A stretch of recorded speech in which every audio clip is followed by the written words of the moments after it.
A partir da minha avaliação sobre os 20 times do Campeonato Brasileiro, que leva em consideração campo, bola e momento vivido, eu fiz essa projeção sobre a 26ª rodada. É bem intuitivo, né? Quanto maior a distância entre as equipes no Power Ranking, a tendência é que o jogo seja mais fácil. Pode colocar a classificação do Galo, que sobe no ranking, na conta do Gabriel Milito, assim como a eliminação do São Paulo também tá na conta do Luiz Beldia, e por isso o atual campeão da Copa do Brasil cai 3 posições. Caralho, São Paulo mamou 3 posições, mano. O levantamento do Data ESPN mostrou que esses números aqui foram os menores do Galo em relação aos outros 36 jogos que eles fizeram na temporada, tirando o campeonato estadual. O nome disso é repertório. O Atlético Mineiro soube se adaptar e principalmente jogar com a vantagem que eles construíram no primeiro jogo. Mas a prova de que o Galo conseguiu de fato amarrar o São Paulo tá aqui. A única chance clara foi com o Luciano, que o Everson apareceu, mas tirando isso, as grandes oportunidades da partida foram todas do Atlético Mineiro. E aliás, se não fosse o Rafael, poderia ter sido um estrago ainda maior. Enquanto o Milito merece elogios pela capacidade de, enfim, parar de insistir com um estilo, um único modelo de jogo, o Zubeldia precisa ser questionado pela demora para mexer em um time que simplesmente não conseguia jogar. A ida já tinha ficado marcada pelo Maxi Cubeiras ter terminado o jogo com 4 substituições por fazer. Isso não se repetiu na volta, fato, mas as primeiras alterações vieram só faltando 15 minutos pro fim. E também por isso, o São Paulo foi muito previsível. Cansou de levantar a bola na área e não conseguiu nem assustar o Everson. E sobre o lance polêmico envolvendo o Júnior Alonso, o jogador do São Paulo tem o domínio da bola, tá partindo em direção ao gol. Eu não acho que o Bruno Fux chegaria de forma alguma, mas mesmo assim, pra mim, o jogador do Atlético não deveria ter sido expulso. E por quê? Porque a distância pro gol ainda era muito grande. Agora, a sequência do São Paulo é bem ingrata. Joga domingo, 6h30 da tarde em Minas, e na quarta-feira já tem jogo decisivo contra o Botafogo no Newton Santos pela Libertadores. E aí tá exatamente o Que tabelinha, hein, mano? Que tabelinha, cara. que eu bati tanto na tecla durante a janela de transferências. O Zubeldia não tem um elenco farto de opções e muito provavelmente vai ter que poupar. Abre mão do jogo no Brasileiro para escalar força máxima na Libertadores e assim pode se complicar. O Galo tem mais opções, é verdade, mas também viaja para o Rio de Janeiro na próxima quarta-feira para enfrentar o Fluminense pela Libertadores, e antes disso tem uma viagem ainda pior em relação ao São Paulo. O Atlético Mineiro vai até Salvador enfrentar o Bahia. Então, exatamente por esse motivo que, pra mim, um empate tá longe de ser mau negócio. Eu concordo com a análise do Rogério Ceni. O Bahia, que desce no nosso ranking, perdeu a classificação no primeiro jogo, até porque no segundo o time dele praticamente não entrou em campo. Impossível não falar sobre a oportunidade desperdiçada pelo Everaldo logo no começo, que poderia ter... Mas também é muito complicado, mano. Tu traz um jogador como o Everton Ribeiro, que faz uma jogada como a que ele fez nesse lance do Everaldo, e porra, não tem um cara pra fazer a porra do gol, tipo... O Lúcio Rodrigues é muito pica e tal, acho que é uma boa contratação. Desde o início eu falo que eu acho que ele se adaptando vai ajudar o Bahia. Mas ainda assim, mano, eu sinto que, pô, faltam alguns jogadores pra... Tá ligado? Mudado o rumo da partida, mas não passou disso, tanto que o Bahia terminou sem nenhuma finalização no gol. Essa oscilação como visitante não é de hoje, e por isso, longe da Fonte Nova, o Bahia só ganhou 2 dos seus últimos 10 jogos, mas o desempenho abaixo vai muito além disso, porque seja dentro ou fora de casa, parece que todas as partidas desse time são um repeteco da última. O Bahia vem de 3 derrotas seguidas, em todas elas teve o controle da posse e trocou muito mais passes do que os seus adversários. Só que o problema tá na agressividade ao terço final. Rodar a bola com paciência é uma marca registrada desse time, mas já tá muito claro que isso aí só vai funcionar contra defesas desorganizadas. Se o primeiro tempo foi ruim, o segundo conseguiu ser ainda pior, pelas chances cedidas sim, mas porque Lúcio, Ademir e Ratão foram mal demais na partida. O banco do Bahia, que foi tão importante no primeiro tempo, tempo simplesmente perdeu a capacidade de mudar jogos. Eu ainda tô fechado com essa escalação aqui do meio pra trás, mas agora a gente precisa começar a repensar esse trio da frente. O Cauli não é nem sombra do jogador que foi na temporada passada, o Everaldo vive um jejum de 12 jogos e o Tassiano hoje é quem menos me incomoda, mas ele falha demais na recomposição defensiva. Próximo jogo é... O foda é que, tipo assim, todo mundo meio que contou que o Cauli continuaria sendo o jogador da temporada passada e não era uma certeza, tipo, a chance dele conseguir performar algo próximo, porque, mano, na temporada passada ele era um jogador que voava, voava em campo. Dele conseguir performar no mesmo nível, a chance não era tão grande, mas a gente contou como se fosse algo, tipo assim, certo.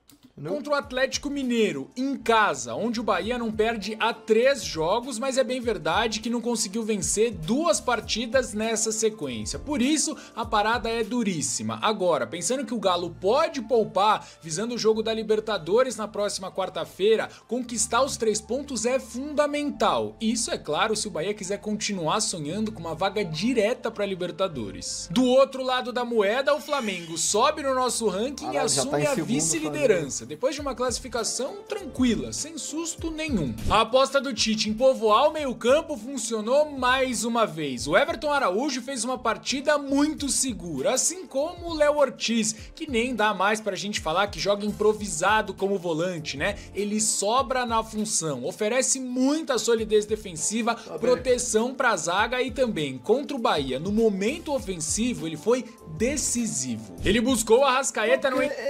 Tipo assim, ele é um jogador com muita qualidade com a bola no pé também pra ficar preso na zaga. Às vezes eu tenho essa sensação que você não explora todo o potencial do cara, entendeu? Entre linhas durante o jogo inteirinho. E o gol saiu justamente de uma dessas tentativas. O primeiro passe, é verdade, foi errado, mas a bola se apresentou de novo pro Léo Ortiz e ele deu uma esticada maravilhosa pro Bruno Henrique. Uma belíssima jogada desse novo Flamengo, que já começou a se adaptar na ausência do Pedro. E por mais que o Carlinhos não possa jogar a Copa do Brasil, é fato que o titular vai ser o Bruno Henrique. Muda a característica, mas é um jogador muito superior tecnicamente. É um cara que sai da área para atacar espaço e por isso vai precisar de mais da aproximação, seja dos pontas ou então quem vem de trás, justamente o que aconteceu no gol marcado pelo Arrascaeta contra o Bahia. Já era óbvio, né? Mas os números desse jogo, inclusive, mostram pra gente que pro Flamengo marcar gol vai ser muito mais difícil. Até porque a gente sabe, o Pedro é insubstituível e eu tô bem curioso pra ver como o time... lesão séria do Pedro ainda, né, mano? É muito tempo que ele vai ficar reage nessa sequência. Tem jogo duríssimo contra o Peñarol, mas ele só acontece na próxima quinta-feira. E exatamente por esse motivo que eu acho que o Tite não vai poupar ninguém contra o Vasco. Ué, pra quê? Depois de 13... Pra que o Flamengo vai botar o time titular jogar brasileiro, cara? Jogando Libertadores, Copa do Brasil, não faz sentido algum isso, cara. Bota nos outros jogos, contra o Vasco eu não entendo a necessidade. O Vasco vai voltar a jogar uma semifinal. Caralho, o Vascão, mano. O Vascão subiram mais 2 posições, moleque. Final de Copa do Brasil. E a classificação veio de forma heróica. Não conta como virada, mas foi mais ou menos isso, né? Pezinho no chão, porque a caminhada ainda é longa. Mas a possibilidade de título... Cara, o Vasco joga... Contando os acréscimos aí, quase 60 minutos contra o Atlético Paranaense com um jogador a menos. E nesse período de quase 60 minutos com um jogador a menos, o Vasco vence o jogo por 1-0. O Vasco perde no 11 contra 11 por 2-0. E no 11 contra 10 ele vence por 1-0. Cara, loucura o que o Vasco fez jogando com a menos, mano. É real. Aliás, desde a chegada do Rafael Paiva, o Vasco vem quebrando alguns jejuns. Eram 14 anos sem ganhar do Corinthians, 5 sem vencer o Inter no Beira-Rio e 12 que o time não conseguia engatar 4 vitórias seguidas no Campeonato Brasileiro. Agora, tudo isso tá no passado e o bicampeonato da Copa do Brasil só deixaria essa temporada do... Pô, Rafael Pontos Paiva é muito pica. Tem que ser respeitado, velho. Vasco ainda mais surreal. Há 3 meses só o panorama era de crise extracampo com a 777, a maior goleada sofrida na história do clássico contra o Flamengo. Esquece essa porra, pelo amor de Deus, cara. O treinador ficando só 4 jogos no comando. Fala sério, o torcedor do Vasco merece viver esse momento. Merece. Mas tá pouco. A gente quer mais. Paiva e Pedrinho, lógico, né? Essas são as figuras centrais desse sucesso, mas eu volto a elogiar esse grupo de jogadores, que tem sim várias carências técnicas, mas compensa com entrega. Aliás, essa é a grande marca do Vasco em 2024, é um time com personalidade. E isso ficou ainda mais óbvio por curiosidade mais uma vez diante do Atlético. Claro que o desempenho na Liga Arena não foi bom, mas não dá pra gente exigir muito mais de um Vasco que por 45 minutos teve um jogador a menos. O Léo Jardim foi um dos grandes nomes do jogo, mas eu quero falar sobre o Lucas Piton e principalmente da parceria... Pô, Lucas Piton, mano, esse cara é muito foda, mano. Pô, e aí eu vou carteirar, eu entendo, pô, do riscado também, mano. Quando teve aquele leilão ano passado, todo mundo me xingou quando eu fui comprar a camisa do Lucas Piton, mano. A camisa que ele utilizou no jogo contra o América Mineiro, que foi o gol de falta do Payet. Porra, mas tinha do Verratti, tinha do Payet, tinha do Léo Jardim, tinha do Medel, de sei lá quem... Mano, o Lucas Piton é muito foda. E vou além. Nessa Copa do Brasil, ele faz o gol que leva o jogo para os pênaltis contra o Água Santa. Ele faz o gol que leva o jogo para os pênaltis contra o Fortaleza. Ele faz o gol contra o Atlético Goianiense. E ele dá assistência no primeiro jogo. E ele dá mais uma assistência agora, né? Contra o Atlético Paranaense. Se você for parar para pensar... No Campeonato Carioca, ele ainda salva o Vasco no primeiro jogo contra o Nova Iguaçu, também fazendo gol. E a gente tá falando de um lateral, tá? A gente tá falando de um lateral. É muito absurdo, pô, ver o aproveitamento dele. E, viado, pô, não me pega esse bagulho de pague o Piton, porque, pô, se é qualquer outra torcida cobrando pagamento por alguma coisa, eu, pô, tentaria explicar a engenharia financeira que tá sendo feita pra pagar, mas sendo torcedor do Corinthians, com todo o respeito do mundo, o meu mais honesto vai tomar no c... Papo reto. Tenho dado uma moral pro Corinthians na live, reagindo tudo do Corinthians aqui, mas é brincadeira o Corinthians, o torcedor do Corinthians querer cobrar alguém por pagamento de alguma coisa. Você tá de brincadeira. Eu sinto que quando você vem no chat, tá ligado? E pede o pagamento de alguma coisa, tá ligado? Você sendo corintiano, tu vem no chat e cobra pagamento de alguma coisa, você tá querendo que eu te mande tomar no c... Quer ouvir da minha voz, entendeu? Não é possível, viado. Dele com o Verratti. Desde o início do Brasileirão... Não chega a ser o sujo falando mal lavado. Não chega a ser. Não chega a ser. Hoje o Corinthians teve a coletiva da transparência. Foi anunciado que a dívida do Corinthians chega a 2 bilhões e 300 mil reais. Não chega a ser. O sujo falando mal lavado, você bota como se fosse a mesma coisa. Não é a mesma coisa. 2 bilhões e 300 mil. Que isso, cara? Piton já serviu 7... Mano, a sorte do Corinthians é que o Corinthians fatura demais, tá ligado? O Corinthians, se eu não me engano, é o segundo maior faturamento do Brasil. Ele bate ali, pô, na casa do bilhão. O problema é que ele gasta muito também, né? Assistências no total. 4 delas foram pra quem? Pro Pirata, que é um absurdo de jogador. Aliás, eu vi um debate bem interessante no GE e quero saber a opinião da rapaziada que tá na live do Renato Vicente e também... Olha nós aí! Aulas! Meteu um salve do nada, viado. Falei com ele essa semana. Ele falou que tava assistindo os vídeos, mas, pô, não sabia que ele ia mandar um salve não, maneiro. Elas foram pra quem? Pro Pirata, que é um absurdo de jogador. Aliás, eu vi um debate bem interessante no GE e quero saber a opinião da rapaziada que tá na live do Renato Vicente e também dos vascaínos que acompanham o canal aqui nos comentários. A questão é a seguinte, tirando os jogadores que voltaram, os ídolos repatriados, e aí a gente coloca, por exemplo, o Romário... Porra, ele mandou o salve e já vai trazer uma questão fodida, viado. Pô, é um morde-a-sopra, né, mano? Ele mandou o salve pra tropa e agora ele já vai fazer, pô, a pior pergunta do planeta pra responder, viado. Nesse bolo, será que a contratação do Verratti no século XXI já é a maior do Vasco? Pro clássico de domingo, o Vasco tem a... Caralho, século XXI é muito tempo, viado. Eu acho que a maior do século XXI, não. Mas eu achei que ele ia fazer outra pergunta. Eu achei que ele ia perguntar se o Verratti já é ídolo do Vasco, né? Que a gente tava debatendo isso na live do Expresso. Tipo, eu não considero que o Verratti já é ídolo do Vasco. Mas eu acho que ele tá fazendo tudo pra se tornar, tá ligado? Eu também não sou aquele cara que acha que tem que ser campeão pra virar ídolo. Mas eu falo que ele ainda não é, porque é muito recente. Mas se você for olhar o período de tempo e a influência no clube, moleque, é brutal a passagem do Verratti.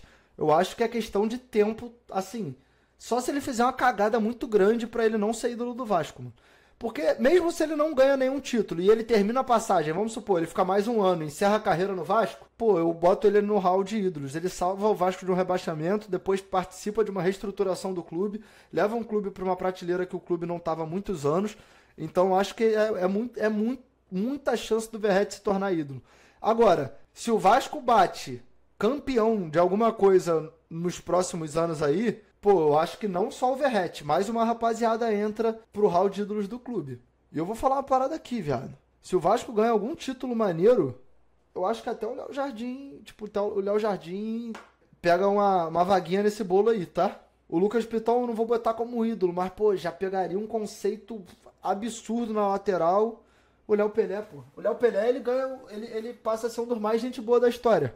Um dos mais gente boa. Sempre, aliás, pô, pra mim, se tem um bagulho que me incomoda hoje em dia, é o fato do Léo Pelé ser a pessoa mais gente boa do planeta e dificultar a questão de você odiar ele pelo que ele faz dentro de campo, né?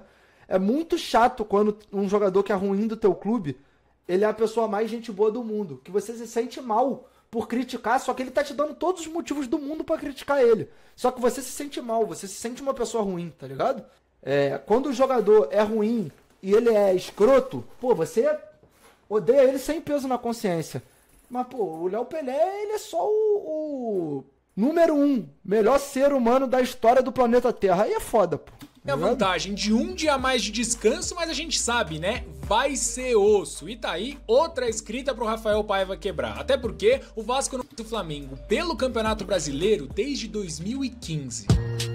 De Memphis Depay anunciado, a classificação no apagar das luzes para a semi da Copa do Brasil. Sério mesmo, parece que o Corinthians está vivendo uma realidade paralela nessa última semana. A vitória veio com... eu não respondi a pergunta dele, né? Sobre a contratação do século XXI, que eu acho, pô, não acho que o Verratti seja maior, não. Se você entrar assim, custo-benefício, em, pô, período no clube influência, ele talvez seja um dos maiores. Mas não acho que seja a maior contratação, porque, mano, teve muita gente bizarra, viado. Pô, a gente teve aí, pô, o Diego Souza fazendo chover, tá ligado? Fazendo chover. Pô, um Juninho Pernambucano sendo repatriado. Cara, é difícil. Tipo, é uma briga muito grande ali, viado. O Diego Souza que, por sinal, ele é campeão da Copa do Brasil com atuações inesquecíveis, pô. Eu nunca vou esquecer, mano, o que ele fez na semifinal no segundo jogo contra o Avaí lá, cara. Pô, aquele jogo que ele faz um gol de cavada, dá chapéu. Pô, mano, sei lá, mano, ele levitava em campo. Eu lembro de alguns jogos específicos do Diego Souza que me marcaram muito. Tem um contra o Santos em São Januário, que ele domina no peito uma bola de fora da área, pega sem deixar cair. Pô, a bola bate no travessão e entra. Tem um contra o Cruzeiro fora de casa que o Vasco vence por 3-0, ele dá chapéu no Fábio. Tem um 4-0 no Grêmio que ele, pô, faz chover. Esse Vasco era muito embaçado, mano. Era muito embaçado, cara. Muito, muito, muito embaçado. Foi campeão da Copa do Brasil. Ficou 2 pontos atrás no Brasileirão. E eu não vou entrar no mérito da arbitragem. E ficou em terceiro na Sul-Americana, perdendo só pra aquela Universidade do Chile, pô, de Vargas, Montijo. Esse time era muito pica, mano. Sofrimento, mas a real é que o Corinthians dominou, teve mais posse, as melhores oportunidades e deveria ter ido pro intervalo em vantagem, se não fosse a falha bizarra do Hugo e, claro, o juizão que tava muito mal intencionado. Aliás, o Hugo se envolveu nesse outro lance que também gerou muita polêmica, mas na minha... Teve um gol contra o Corinthians na Libertadores de 12 que ele fez sozinho com o Cássio. Mano, eu não vou te banir, porque eu tô vendo que você, porra, é fiel da live aí e tal, mas um timeout tu vai tomar, viado. Ah não, tudo tem limite. Tu sabe que é um bagulho que me magoa, pô. É pra proteger os goleiros e de verdade eu acho muito justo, porque caso contrário abre precedente pro centroavante disputar toda e qualquer bola com o goleiro. Isso aí ia dar uma confusão danada. No segundo tempo, o amasso continuou. O Corinthians teve o triplo de posse de bola, 19 finalizações, 10 no alvo e contou com a qualidade do Rodrigo Garro pra chegar ao segundo gol. E claro, a entrega, o corintianismo do André Ramalho, que sofreu uma entrada criminosa do Ronaldo, jogador do Juventude, que deveria ter sido expulso por conduta violenta. O André Ramalho mal conseguia ficar de pé, mas escreveu uma história linda de superação, aparecendo no segundo pau, 2 vezes para fazer o gol da classificação. Sobre as chegadas do Memphis e André Carrilho, não sei se vocês já viram, mas tem aqui no canal 2 análises individuais, é claro, bem completinhas sobre esses dois Depois a jogadores. gente tem que assistir as análises individuais que ele tá fazendo também. Eu vi que teve uma do Depay que tava hypadaça.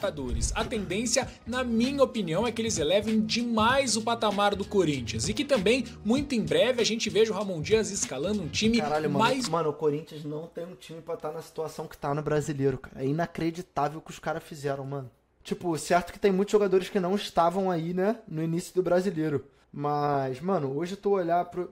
Pô, olha isso, gente. O Garro é craque. Thales Magno, porra, é um jogador que na Série A tem seu valor. Depay dispensa apresentação. O André Ramalho, uma contratação interessante. O Neneca, porra, é um baita goleiro. O Carrilho eu acho que vai ajudar. Os outros eu acho que são assim, um pouco abaixo, mas... Eu conversava muito com o Camargo sobre essa situação. No início do Brasileiro eu já tinha a sensação que o Corinthians estava muito mal, muito mais por ser um time 880 do que por ser um time nota 0. O Corinthians tinha um jogador muito pica e o outro que, mano, não era nem para ser profissional. E no futebol você ter time irregular, às vezes é pior do que você ter um time medíocre. Medíocre que eu falo no sentido de jogadores que não são nada além da média, sabe? No futebol você ter um time irregular é muito complicado, velho. Mais ou menos assim. Claro que o Corinthians não tá podendo negociar ponto nenhum, mas poupar um ou outro contra o líder do Brasileirão, jogando fora de casa, pra mim, tá longe de ser um absurdo. Até porque o Corinthians vem de um jogo muito contra o Juventude e também no meio de semana tem um confronto dificílimo da Sul-Americana contra o Fortaleza. Venhamos e convenhamos aqui, né? Empate contra o Botafogo no Newton Santos é goleada pro Corinthians. O Palmeiras vem de uma ótima atuação contra o Atlético na Liga Arena, que serve não só para recuperar de vez o moral, como também colocar o time de novo entre os postulantes ao título. De acordo com o departamento de matemática... Mano, eu acho que esse Brasileirão aí, mano... Eu antes apostaria no Botafogo, mas com o Botafogo ali vivão na Libertadores, eu acho que esse título, mano, com o Palmeiras concentrado total e absoluto no Campeonato Brasileiro... Eu acho que esse título pode pingar no colo do Palmeiras, mano. Mais uma vez. Da UFMG, hoje o Palmeiras aparece como a terceira equipe com a maior probabilidade de conquistar o Brasileirão. Claro que a diferença para Fortaleza e principalmente para o Botafogo ainda é muito grande, mas uma coisa é fato, semana sim, semana também, o time do Abel vem amassando esses números. Por exemplo, depois da 20ª rodada que o Vitória ganhou por 2-0 no Allianz, as chances de título não chegavam nem a 5%. Óbvio que a gente perde um pouco da noção por conta das 2 eliminações em sequência, mas o Palmeiras está invicto brasileiro desde então há 5 partidas. São 3 vitórias consecutivas, contando com um clássico contra o São Paulo. E não tem jeito, tá? Para continuar sonhando com um tri brasileiro... Essas porcentagens aí não significam nada? Não, claro que significa. Não garante, mas significa, pô. Esteja entre os piores visitantes, a fase é péssima. Nas últimas 5 partidas, longe de Santa Catarina, são 4 derrotas. E se a gente ampliar essa série aí para 7 jogos, o Criciúma perdeu 6 deles. Uma fase tenebrosa de verdade. A gente também não pode tirar dessa conta que Flamengo e Fortaleza, 2 adversários diretos do Palmeiras pelo título do Campeonato Brasileiro, venceram os seus jogos contra o próprio Criciúma quando foram os mandantes. Ainda que eu não seja o maior fã do estilo Mano Menezes, é inegável que ele melhorou o Fluminense. Não joga e nem vai jogar um futebol de encher os olhos, mas hoje o Flu é um time objetivo e, acima de tudo, competitivo. Depois da saída do André pro Wolverhampton, por ser um pilar da equipe, eu derrubei o Fluminense algumas posições no ranking, mas esse time mostrou... Algumas não, foi uma só, né, que tava marcando ali, né? Que sabe encontrar soluções. E o jogo contra o São Paulo foi mais uma prova disso. Um bom primeiro tempo contra um dos candidatos ao título do Brasileirão e no segundo, muito mérito do sistema defensivo armado pelo Mano. Abriu mão da posse de bola, mas cedeu... O crescente absurdo do Fluminense, mano. Pouquíssimas chances claras. E é essa solidez defensiva que faz do Fluminense o time de segunda melhor campanha no retorno do Campeonato Brasileiro. Com direito, é claro, a melhor defesa, só 2 gols sofridos em 6 jogos disputados. Uma adaptação muito rápida a uma mudança bem brusca de estilo, que assusta, mas é lógico, faz sentido. A diretoria foi buscar o exato oposto e os resultados estão aí. Jogar no Alfredo Jaconi nunca é fácil, né? Tanto que o Juventude foi um dos últimos times desse campeonato brasileiro a perder a sua invencibilidade como mandante. Foram 9 jogos. Agora, será que o Fluminense não dá, que o Juventude não dá uma brochada com essa eliminação da Copa? Em sequência invictos, só que a fase atual não é nada boa. 2 derrotas nos últimos 3 jogos em casa. E o Fluminense precisa aproveitar não só isso, como também o desgaste enorme no último jogo deles pela Copa do Brasil. Vencer é inegociável. Em 8 dos 9 meses dessa temporada, o Internacional jogou um futebol medonho, só que a virada de chave veio e o jogo contra o Fortaleza, que desce essa semana no nosso ranking, foi remarcado justamente para o momento em que o Colorado... Isso aí a gente conversou aqui. Eu não acho que o Fortaleza vai fazer um ano ruim, vai fazer um ano muito melhor do que o esperado.